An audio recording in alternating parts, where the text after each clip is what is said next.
Okay, how to kill social media. So I have a new client, Angela. Angela is the owner founder of the Shade Room, Shade, which some of you have heard of because they have 16.5 million Instagram followers, 4.2 million Facebook page followers as of the time of this video that I'm recording, right? And Angela shared with me kind of an interesting concept, which is we just post constantly.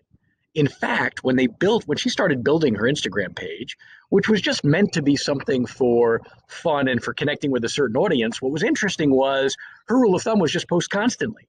Make it a little bit like a news media channel, almost like a CNN or a Fox or whatever, where there were new posts every hour at the very least, so that audiences who connected with the message or with the culture of, let's say, the Shade Room in this case, would want to go on there constantly in order to review new content, right?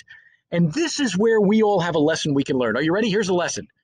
Mediocre marketing with consistency is far more powerful than brilliant marketing without consistency.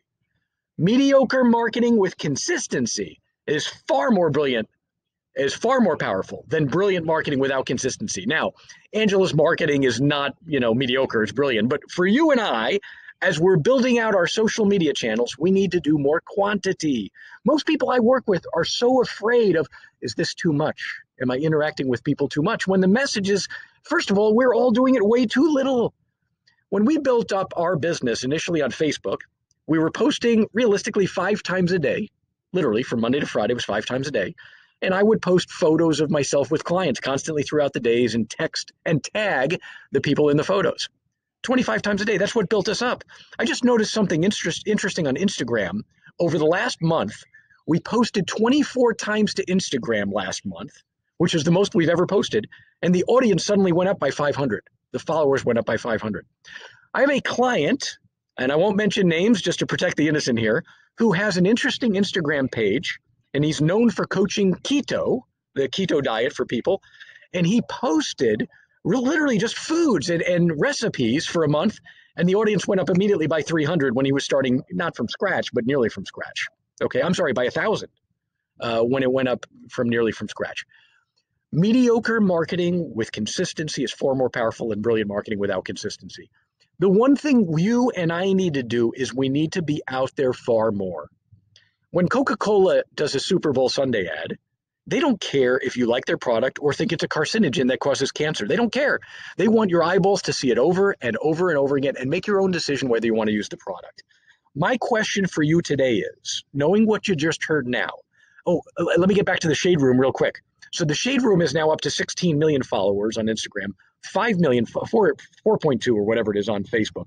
And you know what their revenues are monthly now? Their revenues are significant 7-figure revenues from ads. So if you even go through there, every fourth or fifth post is an ad placement.